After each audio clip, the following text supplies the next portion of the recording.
প্রকাশ্যে গরু মহিষ জবাই করা যাবে না বলে নোটিশ জারি করেছে বিজেপি সরকার।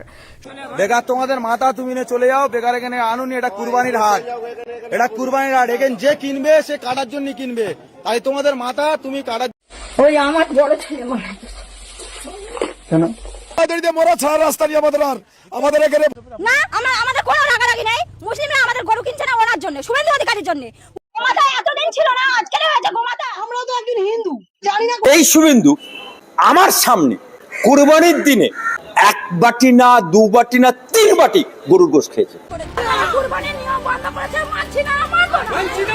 পশ্চিমবঙ্গের গ্রামীণ অর্থনীতি এবং কোরবানির বাজার এই মুহূর্তে এক ভয়াবহ বিপর্যয়ের মুখে।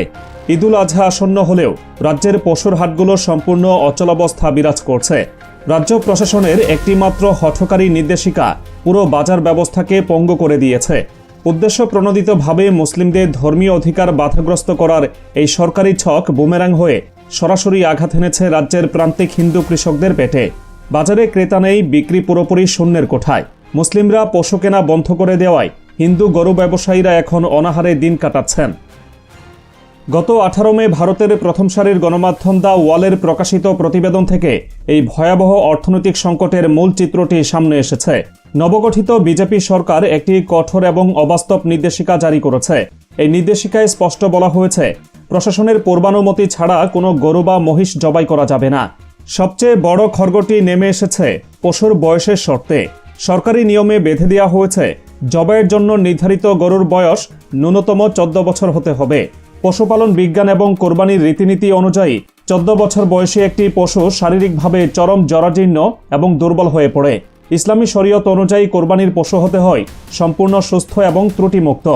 একটি 14 বছরের বয়স্ক, রোগাটে এবং মাংসহীন পশু কোরবানির জন্য সম্পূর্ণ অযোগ্য। ঠিক এই অকাট্য যুক্তিতেই রাজ্যের মুসলিম ক্রেতারা বাজার থেকে মুখ ফিরিয়ে নিয়েছেন।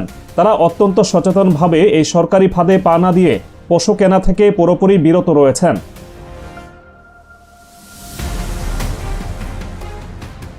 এই বয়কট এবং বাজার ধসের সরাসরি শিকার হয়েছেন রাজ্যের হাজার হাজার হিন্দু কৃষক ও ব্যবসায়ী। গ্রামীণ অর্থনীতির স্বাভাবিক নিয়মেই এই হিন্দু পরিবারগুলো ব্যাংক এবং বিভিন্ন এনজিও থেকে চড়া সুদে ঋণ নিয়ে সারা বছর ধরে কোরবানির ঈদকে সামনে রেখে পশুপালন করেন। এটি তাদের সারা বছরের বেঁচে থাকার অন্যতম প্রধান রসদ। কিন্তু বর্তমান সরকারের এই মুসলিম বিদ্বেষী নীতির কারণে হাটে আনা স্বাস্থ্যবান পশুগুলো বিক্রি করতে না পেরে তারা চরম বিপাকে পড়েছেন। ঋণের কিস্তি শোধ করা তো দূরের কথা, অবিকৃত পশুদের প্রতিদিনের খাবার জোগাড় করতে গিয়ে হিন্দু কৃষকদের নিজেদের ঘরের থালা শূন্য হয়ে গেছে। পরিস্থিতি এতটাই নিয়ন্ত্রণের বাইরে চলে গেছে যে খোদ রাজ্য মন্ত্রিসভার ভেতরে চরম অস্থিরতা তৈরি হয়েছে। নিজেদের মূল ভোট ব্যাংক অর্থাৎ হিন্দু কৃষকদের এই ভয়াবহ ক্ষোভের মুখে পড়ে সরকার এখন রীতিমতো কোণঠাসা। মন্ত্রিসভার প্রথম বৈঠক শেষে রাজ্যের নারী ও শিশু কল্যাণমন্ত্রী অগ্নিমিত্রা পাল সাংবাদিকদের মুখোমুখি হয়ে এই চরম সংকটের কথা নির্দ্বিধায় স্বীকার করে নিয়েছেন। তিনি জানিয়েছেন, মুখ্যমন্ত্রী শুভেন্দু অধিকারী নিজে এই শ্বাসরুদ্ধকর পরিস্থিতি নিবিড়ভাবে পর্যবেক্ষণ করছেন এবং সরকার খুব শিগগিরই একটি সুনির্দিষ্ট সিদ্ধান্ত নিতে বাধ্য হবে। মন্ত্রী অগ্নিমিত্রা পালের বক্তব্য থেকে এটি সম্পূর্ণ পরিষ্কার, গ্রামীণ অর্থনীতিতে যে আগুন জ্বলেছে তা নেভাতে সরকার মরিয়া হয়ে উঠেছে। তিনি জানিয়েছেন, পুরো বিষয়টি অত্যন্ত গুরুত্বের সঙ্গে দেখা হচ্ছে এবং পরিস্থিতি সামাল দিতে দ্রুত প্রয়োজনীয় পরিকল্পনা নেওয়া হবে। তবে বিস্তারিত বিষয় নিয়ে খোদ মুখ্যমন্ত্রী নিজেই কথা বলবেন বলে মন্ত্রী নিশ্চিত করেছেন। মাঠে ময়দানে এবং রাজনৈতিক মহলে এখন একটাই গুঞ্জন, নিজেদের রাজনৈতিক ফায়দা লুটতে গিয়ে হিন্দু কৃষকদের যে পথে বসানো হয়েছে তার দায়ভার রাজ্য সরকারকে নিতেই হবে।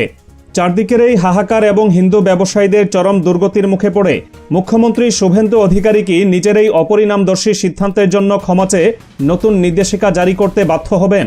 পরিস্থিতি যেদিকে এগুচ্ছে তাতে পূর্বের অবস্থান থেকে সরে আসা ছাড়া রাজ্য সরকারের সামনে আর কোনো বিকল্প পথ খোলা নেই।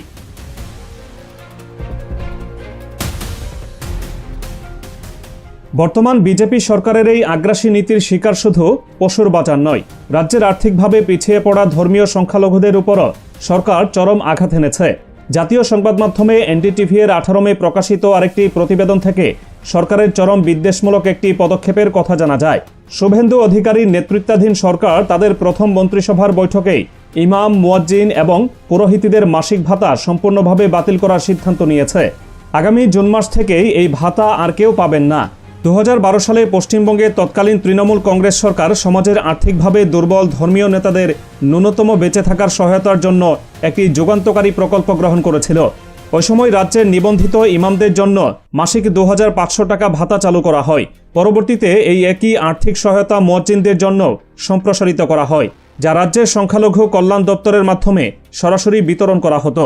এই সামান্য অর্থটুকু ছিল হাজার হাজার প্রান্তিক ইমাম ও মুয়াজ্জিনের পরিবারের প্রতিদিনের অন্ন সংস্থানের একমাত্র ভরসা।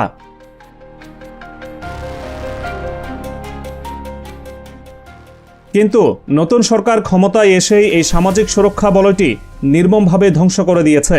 রাজ্য মন্ত্রিসভার সদস্য অগ্নিমিত্রা পাল এই সিদ্ধান্তের সপক্ষে সাফাই গাইতে গিয়ে জানিয়েছেন, জনকল্যাণমূলক কোনো প্রকল্প ধর্মীয় পরিচয়ের ভিত্তিতে হওয়া উচিত নয়।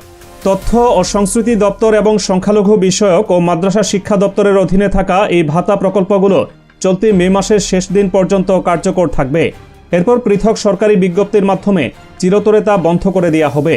সবচেয়ে বিস্ময়কর ব্যাপার হলো, নিজেদের ধর্মনিরপেক্ষ প্রমাণের মরিয়া চেষ্টায় এবং মুসলিমদের ভাতা বাতিলের মূল উদ্দেশ্যকে আড়াল করতে সরকার হিন্দু পুরোহিতদের ভাতাও বাতিল করে দিয়েছে। 2020 সালে তৎকালীন সরকার হিন্দু পুরোহিতদের জন্য মাসিক 1000 টাকা ভাতা চালু করেছিল, যা 2026 সালের বিধানসভা নির্বাচনের আগে বাড়িয়ে 2000 টাকা করা হয়েছিল। অর্থাৎ মুসলিম সম্প্রদায়ের আর্থসামাজিক মেরুদণ্ড ভাঙতে গিয়ে সরকার নির্দয়ভাবে হিন্দু পুরোহিতদেরও বলির পাঠা বানিয়েছে।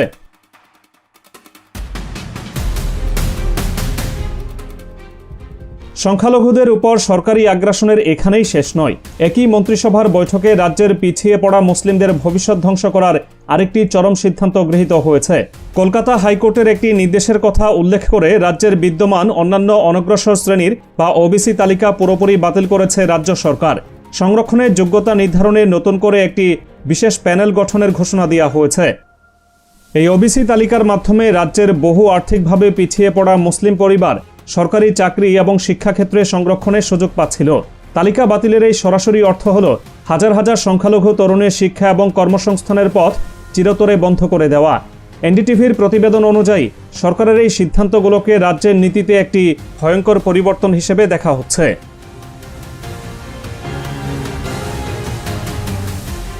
বর্তমান রাজ্য প্রশাসন তাদের প্রতিটি সিদ্ধান্তের মাধ্যমে সমাজের একটি নির্দিষ্ট সম্প্রদায়কে আর্থিকভাবে পঙ্গু করার সুপরিকল্পিত নীলনকশা বাস্তবায়ন করছে। কোরবানির বাজারে 14 বছরের শর্ত চাপিয়ে মুসলিমদের ধর্মীয় অধিকার পালনে বাধা দেওয়ার পাশাপাশি হিন্দু কৃষকদের চরম অনাহারের দিকে ঠেলে দেওয়া হয়েছে। অন্যদিকে ইমাম মুয়াজ্জিনদের ভাতা এবং ওবিসি কোটা বাতিল করে সংখ্যালঘু সম্প্রদায়ের অর্থনৈতিক ভিত্তি পুরোপুরি চুরমার করে দেওয়ার চেষ্টা চলছে। অর্থনীতি এবং সাধারণ মানুষের জীবনযাত্রা কোনো নির্দিষ্ট ধর্মের দেয়াল দিয়ে আটকে রাখা যায় না। মুসলিমরা কোরবানি দিলে হিন্দু কৃষকের মুখে হাসি ফোটে, আবার ইমাম বা পুরোহিতরা ভাতা পেলে সেই অর্থ রাজ্যের স্থানীয় বাজারেই লেনদেন হয়। সরকারের এই অমানবিক এবং বৈষম্যমূলক নীতিগুলো রাজ্যের গ্রামীণ কাঠামোকে খাদের কিনারায় দাঁড় করিয়ে দিয়েছে। এখন গোটা রাজ্যের চোখ মুখ্যমন্ত্রী শুভেন্দু অধিকারীর দিকে। সাধারণ মানুষের এই তীব্র হাহাকার এবং খোদ হিন্দু কৃষকদের ক্ষোভের আগুনে পড়ে তিনি নিজের হঠকারী সিদ্ধান্তগুলো প্রত্যাহার করতে বাধ্য হন কিনা সেটি এখন দেখার বিষয়।